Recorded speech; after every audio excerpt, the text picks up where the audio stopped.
Hey, I'd like to welcome you to another episode of Money Matters Top Tips for Success, where each and every day I bring on new business owners, entrepreneurs, and executives and have them share their top tips for success with you. My name is Adam Torres. You can follow me on Instagram at AskAdamTorres to keep up with all my book releases, book tour schedule, signings, all that other good stuff. Always love to connect with you there. And as always, if you'd like to apply to become a co-author of one of my upcoming books, just head on over to the website, moneymatterstoptips.com, and click on Become an Author to apply.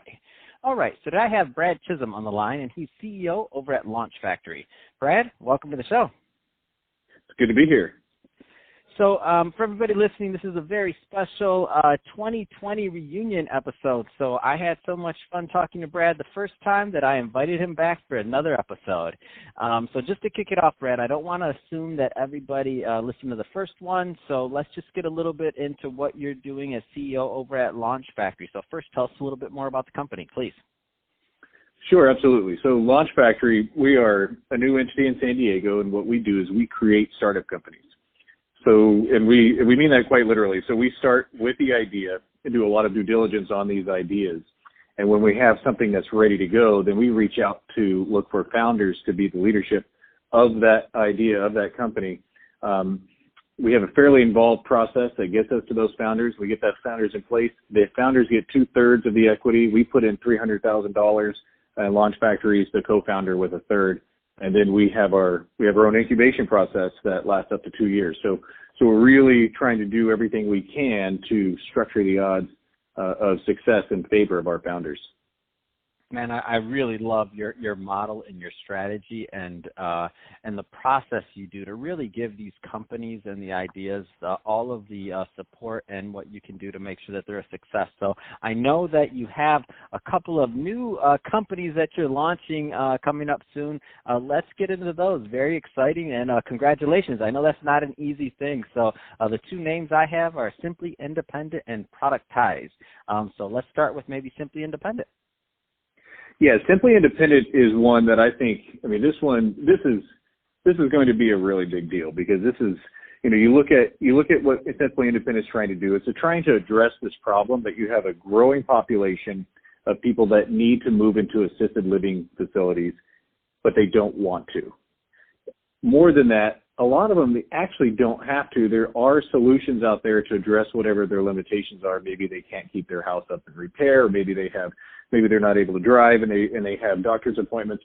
There are solutions to these problems, but a lot of times these solutions are just out of reach, or are solutions that these individuals just are simply unaware of. And so what Simply Independent does is it ties these solutions together in a nice package and makes them available to this demographic. And so you're taking people who want to stay in their homes, and you're making that a reality. Man, that's awesome. And that is, when we think about the trends of what's happening, it's gone over many, many times, and how many people are turning what age per year, and how many people are going to be moving on to these assisted living homes, and the aging population. We know what's going to happen. So this whole, I don't know, would you put this in the healthcare space, or where would you put this at in terms of industry? Yeah, healthcare space is accurate, though it does go beyond that, right? Because it does, some of the things that you need, they may be related to your health, but the solution itself, so the person, having somebody to deliver food to your home is not something that you would normally correlate with healthcare, but it actually is addressing a healthcare need.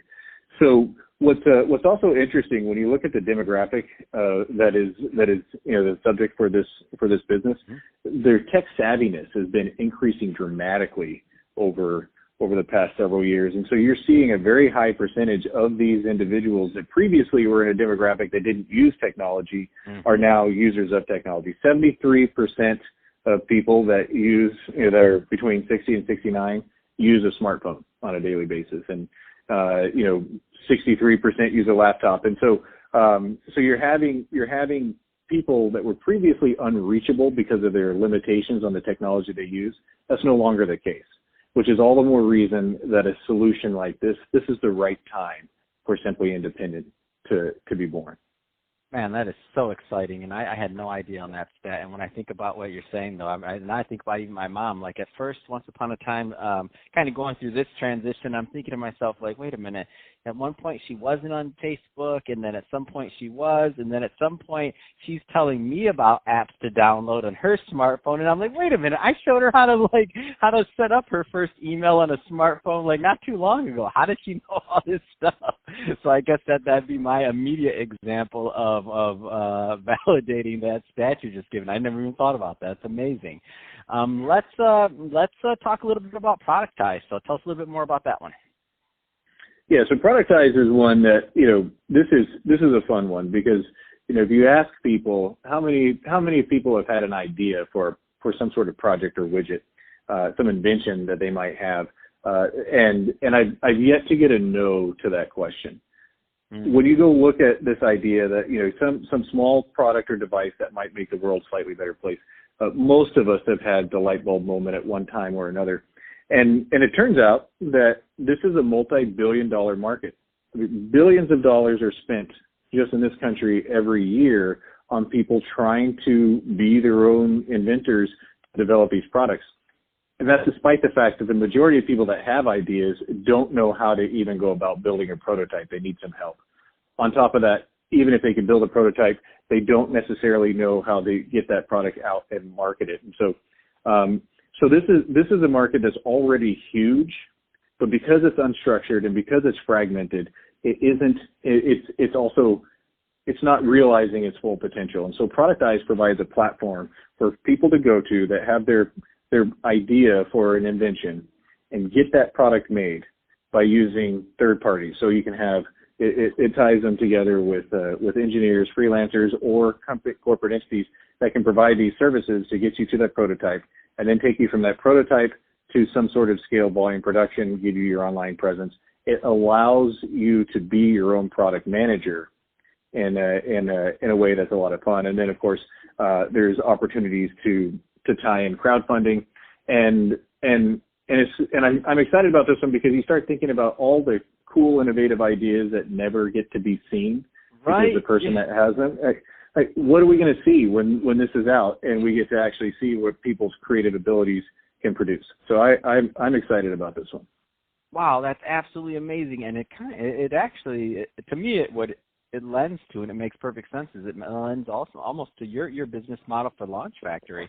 So what you're doing, bringing together people that may have a certain skill set with another person that has another skill set, and giving the opportunity for that product and or business to succeed, and giving it that platform. So you're right. I'm just thinking about how many of these ideas we have along the way that you're like, oh man, I don't know how to build an app, or I don't know how to do this, or if it's a physical product, you're like, I'm not an engineer. I just know that this would really work. And then the amount of you go down that little thing, that little snake hole, if you will, and you're like, okay, what's next? What would I have to do there, and what would I have to do after that? And then before you know it, the idea is killed because you're overwhelmed, because it's not your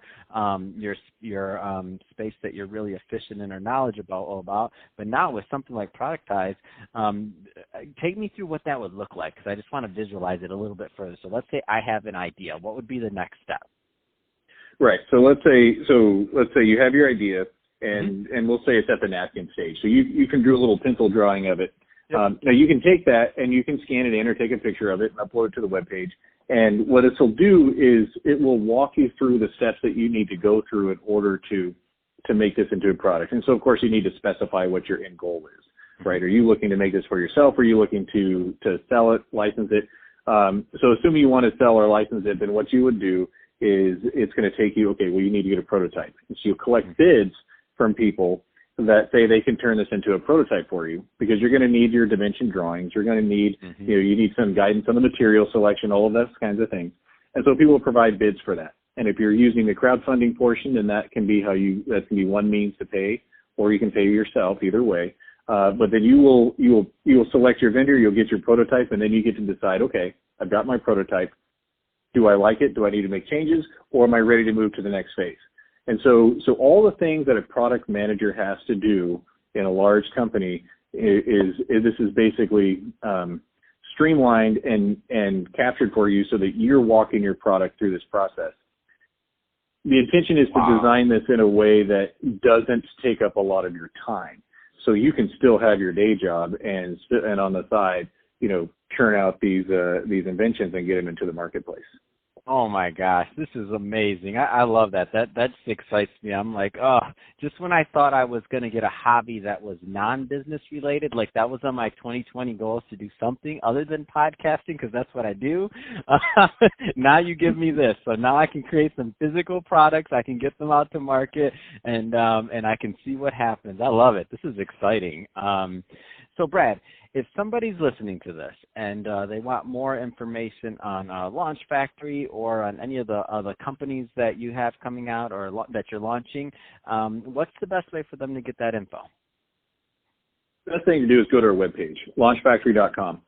All the details of our process are there. There's descriptions that go into a little bit more detail than what I described on the ideas themselves.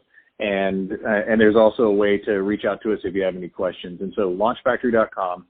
Best way to find us. We have the registration to be a founder of one of these two companies is open until February 21st. But we invite you to come take a look and consider if this is for you, because most people that they usually a few questions they want to ask us before they actually sign up, and so we want to make sure everyone has plenty of time to do that. That's awesome. So we're going to put a rush on this episode. Definitely want to help you get out as much promo as we can to help you get the right founder. And my personal invitation is definitely whoever you end up choosing in the end, I definitely want to have them on the show to announce it and to have them talk about their new baby that they'll be helping raise into a nice big company. So I'm excited to watch that journey, Brad. To the audience also, thank you for listening in. Appreciate you and your time, and I hope you got a lot of value out of this. If you did, don't forget to subscribe to the podcast, or leave us a review, do all those great things we do to support our podcasters. And Brad, thanks again for coming on the show.